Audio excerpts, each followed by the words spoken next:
Nah, nomor kali berkaitan kalian nama padi ya. Sintan Nur kali mentik susul ini kok kira antik nih. Ini kumpul nasional apa didamel piyambak nih Pak? Nasional Pak. Nasional ya. Nah, berarti kalau mboten nate ningali berita Pak. Ya nuwun sewu lah kula nyuwun penjelasan saking bapak-bapak saking Baju monggo untuk kisi-kisi dari Selayang Padang kersane dipun jelaske mulih Pak. Kersane kula mantep.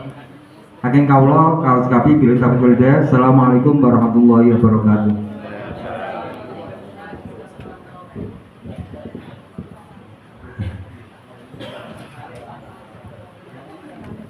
Ketahui aku rontok di waktu sing akeh. Selayang Padang aku gede Pak Selayang Padang apa Pak? Pokoknya tak ceritano sing sak ngerteni aku ngono wae iki. Nggih.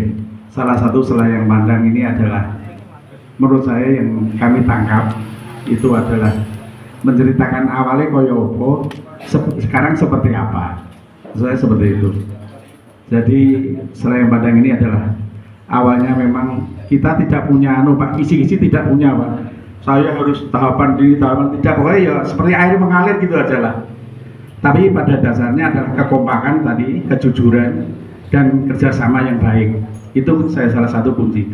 Jadi awalnya tidak punya target saya harus sekian, tahun sekian harus sekian, tidak punya seperti itu. Tapi seperti air mengalir, hanya saja pada konsepnya pada kelompok tani kami, karena yang kita openi ini adalah hubungan dengan sesama teman, karena yang kita urusi juga ada dengan keuangan. Mari kita manage apapun ceripaya panjenengan harus ada nilainya ya. Jadi nak kondalem karo bojone lho ki dino kumpulan iki opo oleh nggih. Tapi alhamdulillah karena sedikit banyak kumpulan kita itu ada nilai tambahnya, sehingga dari suami atau istri ternyata ini juga saling mendukung Pak. Oh ternyata kumpulan itu juga ada nilai ekonominya ya, ada nilai ekonominya. Nah salah satu nilai ekonomi inilah yang memberikan semangat kita untuk tetap berkonsisten bersama-sama. Jadi bersama-sama. Jadi mulai tadi dikatakan mulai pengemasan itu ada nilainya, mulai nyelep Pak, nyelep itu juga ada nilainya. Nanti pengeringan di belakang itu 1 ton nanti juga ada nilainya. Jadi semuanya kita hitung secara bisnis, tapi bisnis yang insya Allah tidak memberatkan pada anggota.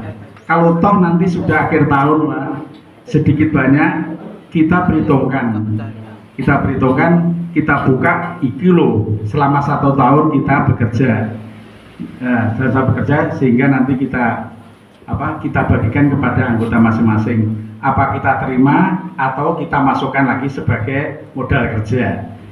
Sistemnya hampir seperti koperasi, cuma kita belum berkoperasi secara penuh seperti itu Pak. Mungkin itu yang dapat kami sampaikan. Mungkin tidak sesuai dengan harapan panjenengan, tapi itu yang dapat kami sampaikan. Terima kasih. Sedikit nambahin ya. Saya dan Pak Wos ini cerita sedikit. Pada saat ada pengeboran, desa otomatis ditawarin Pertamina Pak, akan berbentuk apa? Saya berpikir dengan Pak Wos, kalau berupa barang biasanya tuh seperti lele, kambing dan sebagainya, itu kan bantuan-bantuan seperti itu kan muspro Pak ya. Nah, akhirnya kami sepakat dengan Pak Wos ini di kantor Pertamina sana ada Pak pelatihan, namanya pelatihan. Dulu kebetulan saya ketua BPD Pak, jadi agak bisa sedikit memberikan kebijakan ya. Akhirnya memilih satu itu tadi Pak, pelatihan, sehingga proses kemudian Pertamina bekerja sama dengan Aliksa, Yayasan Aliksa yang memang khusus menangani pertanian organik. Kami bekerja sama, belajarnya itu hampir 2 tahun Pak. Nah selang 2 tahun itu Pak, kita sudah mulai menanam Pak, didampingi oleh dari pendamping dari Aliksa tadi, sehingga sedikit demi sedikit ada yang tertarik, ada yang tidak dan sebagainya. Sehingga awalnya juga tadi sudah disampaikan Pak Wo tadi baru sedikit ya, kemudian tambah lagi. Itu yang perlu sedikit saya sampaikan. Jadi ceritanya kados ngoten. Terus pelatihan Pak, memang jenuh ya pelatihannya 2 tahun ibu. Di samping pelatihan padi organik juga pelatihan herbal ini. Sehingga kami benar-benar ada 2 tempat Pak. Yang warung berasnya di sini, yang warung herbalnya nanti di sebelah. Tadi lewat enggak ya? Yang ini juga satu RT sini tempatnya di situ Pak. Jadi nanti kalau bapak-bapak mau minum kopi stamina, kopi herbal itu ada semua, ada jahe dan sebagainya, nanti produknya ada semua. Itu yang sedikit tambahan dari saya. Mungkin bapak-bapak yang lain atau nanti materinya, karena memang yang paling penting itu adalah materi untuk penjenengan terapkan di desa penjenengan, itu yang paling penting Pak. Misalnya ini piye carane nggih. Ngaten nggih. Dari awalnya nanti bagaimana kok paling enggak ada yang memulai satu Pak. Yes, gak kedok cilik mau nih Pak tinggi kusut iki Pak. Di samping sehat, nasinya juga pulen, juga tahan lama. Panjenengan bayangkan kalau konvensional Pak, beras yang biasa itu paling 1 hari pun kuning pun nganu nggih. Ini tidak. Ini 2 hari kuat Bu. Itu bedanya di situ. Kemudian tanamannya juga beda. Kalau di lahan, jangan nanti mirsani lahan, saya yang mau mirsani, karena ini sudah dipanen nih. Tapi ada ya, yang belum dipanen tapi jauh agak jauh. Itu daunnya saja beda. Memang dari hasil berkurang Pak. Dari hasil berkurang, tapi kita menang di harga. Yeah.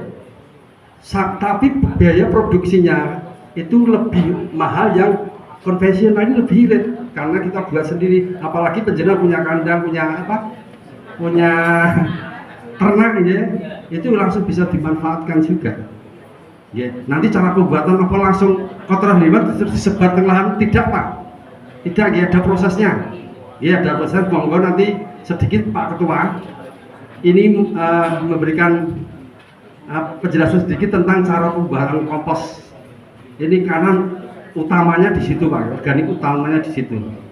Nggih. Saya kira itu nggih, monggo Mas sedikit sebelum ada pertanyaan. Ini kebetulan ketuanya Pak. Assalamualaikum warahmatullahi wabarakatuh. Perkenalkan, nama saya Ngaspar ya.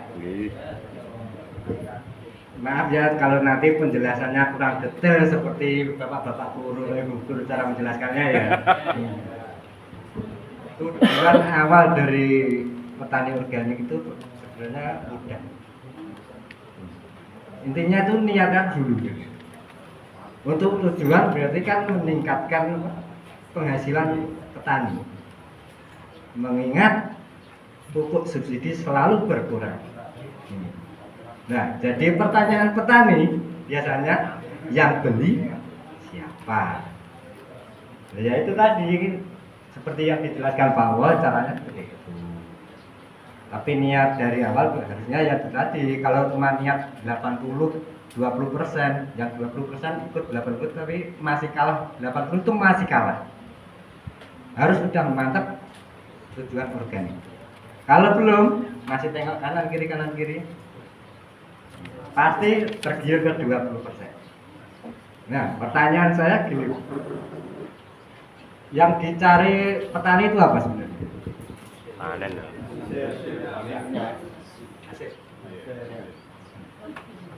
Mungkin yang lain. Jadi rata-rata jawabnya hasil ya. Kalau dari pandangan saya, hasil itu kan belum terbentuk modal, masih kotor kan. Sebenarnya yang dicari itu keuntungannya. Kalau dicari ke hasil, kalau dibagi dengan operasional kan, saya yakin. Saya yakin yang organik walaupun hasilnya 1 ton, yang konvensional 1,5 atau 2 ton, coba bandingkan. Kalau untuk saat ini ya mungkin ya lumayan lah karena harga kan melambung. Tapi harga beras biasa itu kan diatur oleh pemerintah. Sedangkan beras organik kita yang mengatur sendiri. Ya. Nah sekarang masalah kalau mau beralih ke organik ya. Pertama yang dibutuhkan itu kan kompos. Sebelum membuat kompos, itu pertama tuh membuat mol, ya kita namakan mol. Mol itu mol apa? Mol nasi. Bahannya nasi. Kalau sudah buat mol, sudah tertabur, baru mengumpulkan bahan-bahan organik seperti kotoran hewan dan daun-daunan, intinya yang udah busuk kecuali kotoran babi dan karet. Kalau karet kan nggak ada ya, daun karet. Itu kalau sudah tercampur tergantung dengan cara apa, dengan cara lapis atau cara campur. Kalau dengan cara campur itu kita membutuhkan alat chopper lah, katakanlah pencacah. Itu nanti dicampur jadi satu antara bahan-bahan organik termasuk kotoran hewan itu tadi, dicampur jadi satu, baru disemprot dengan mol-mol nasi yang kita terapkan. Tapi yang kedua Pak ya, mungkin nggak tahu lain di sana ya. Kalau lain di sini tingkat keparahannya mungkin sama kan. Nah, kebutuhan pupuk kompos itu dalam 1 hektar 8 sampai 10 ton. Coba bayangkan Bapak kalau 8 sampai 10 ton itu kuat kan? Dalam 1 hektar. Bayangkan dulu. Nah, yang namanya sakit sudah parah pasti operasionalnya besar. Bagaimana caranya? Kita antisipasi, kasih sedikit aja dulu. Yang penting niatnya udah organik loh Pak. Kalau niatnya belum organik saya gak yakin dulu. Jelas gak yakin aku, kalau masih 80-20 gak yakin deh. Pasti melirik kanan gitu. Jadi pertama itu harus niat. Kalau masalah penjualan, kalau memang Kabupaten Rembang mau membantu lah ibaratnya. Pasti pertanyaannya kan satu, siapa yang beli? Kalau misalkan karena Kabupaten Rembang bisa tanam semua ya ibaratnya ya, pasti kan bingung cari yang beli.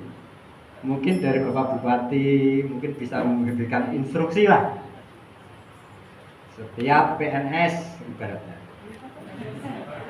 diharuskan membeli sayur 1 gram 5 kilo. Habis gajian beli 5 kilo, masa mahal? Mahal nggak kira-kira? 1 bulan habis gajian beli 5 kilo. Mungkin Pak Narto bisa disampaikan sama Bapak Bupati. Kita katakanlah 1 baju bisa organik semua, pasti kita kualat kalau ke sini. Ya itu tadi, mungkin Bapak Bupati atau menginstruksikan kepada ASN itu biarkan 5 kilo habis gajian.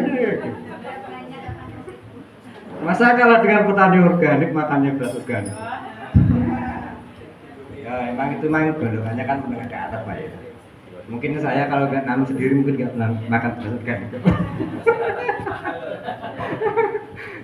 Apalagi wanita kalau udah meminum uang malah 50 rupiah apa tetap bergeser ya.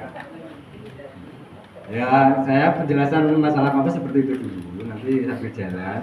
Ya tapi itu tadi, kalau udah niat berorganik harus 100%. Jangan mempedulikan sekitar, jangan lihat. Ini saya cerita pengalaman waktu pertama kali. Dulu kan sistemnya SRI, tanahnya satu, jarak 30-30. Pas tanah di situ ada orang berkata, mosok tandung iso urip.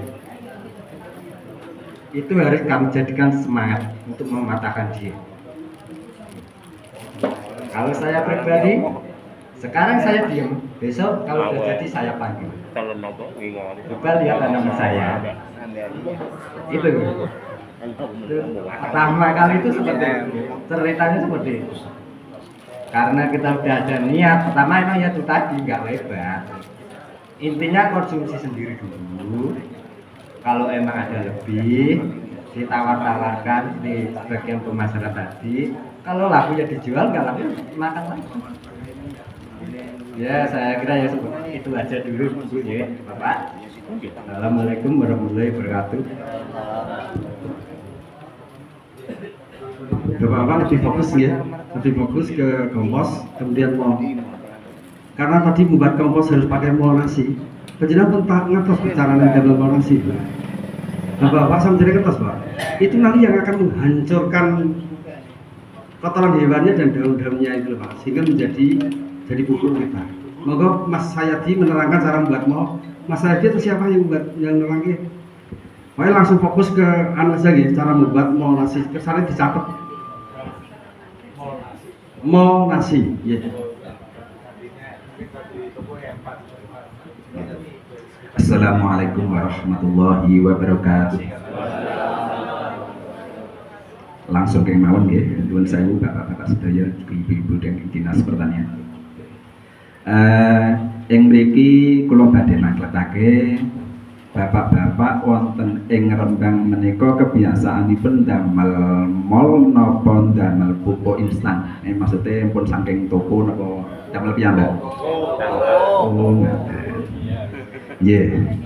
Nek ngaten niki kula nggadahi bocoran sekedhik.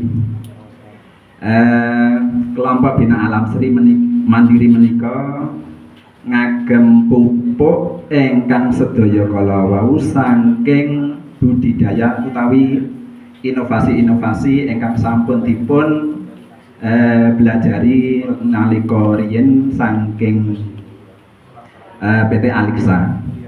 Ingkang sepindah naminipun MOL.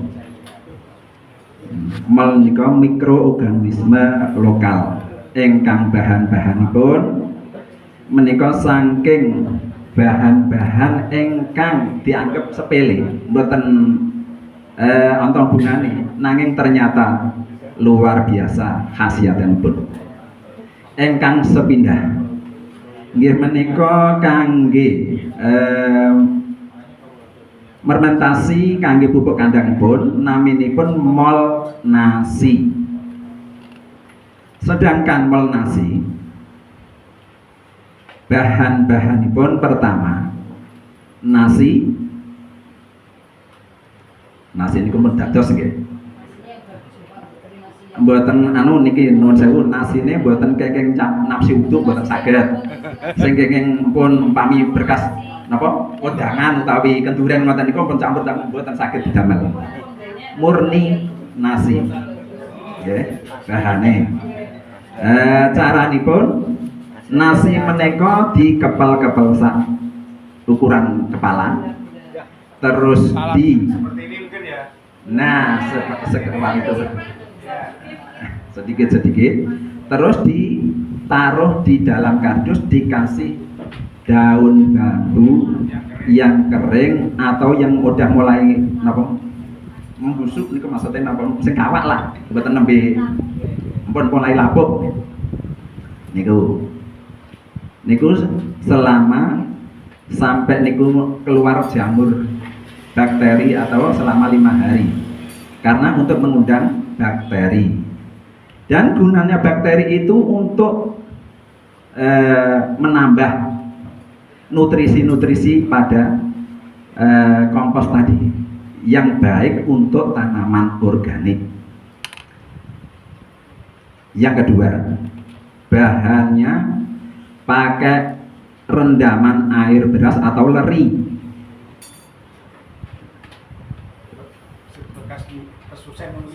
Nggih, rendaman atau beras dipususi, tonya ampun dibuang. Ternyata itu berkhasiat tinggi. Ada manfaatnya. Leri yang pertama atau yang kedua, ketiga? Yang pertama. Kalau sekarang pakai bahan organik, jangan terlalu banyak dicuci, Pak. Secuci sekali, ya bagus, karena kandungannya ntar hilang. Dicuci sekali. Nah, terus yang ketiga, air kelapa. Duduh kelapa.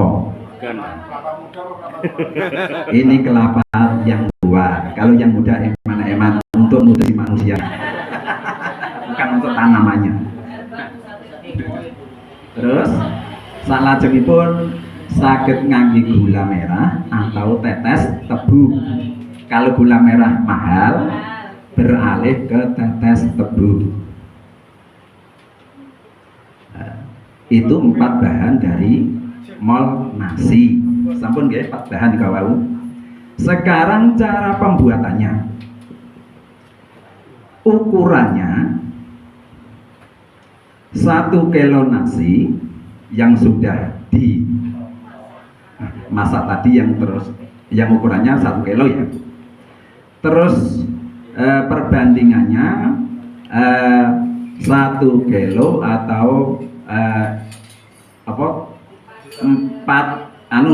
2 liter dulu, 2 liter air kelapa, 4 liter air leri atau cucian beras. Sedangkan untuk tetes tebunya bisa 1 gelas aqua atau sejenis itulah, kemasan aqua air gelas. Terus difermentasi selama 2 minggu atau 14 hari.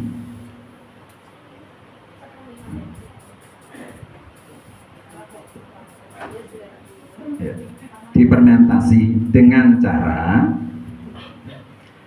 pakai bak atau sejenis apapun, nanti semua itu dicampur jadi satu, ditutup rapat sampai 2 minggu tadi. Oh, nasinya ya maaf, nasinya tadi diremas-remas dulu Bu, dihayati bapak-bapak niki diremas-remas supaya enggak, setelah dikempal tadi kan ditaruh di daun bambu dulu tadi selama 5 hari. Setelah keluar jamur, nah itu baru diremas-remas, diproses, dimasukkan, dicampur dengan air kelapa, air leri, dan tetes tebu tadi, dimasukkan dalam bak atau sejenis itu, ditutup rapat, jangan sampai ngobos. Ditunggu selama 2 minggu. Setelah itu aromanya persis kayak aroma tape seger. Mestinya barang busuk gak enak, tapi ternyata aromanya seger kayak tape. Itu yang namanya mol nasi. Sedang kegunaannya itu untuk fermentasi pupuk organik, pupuk kandang umpamanya, salah satu.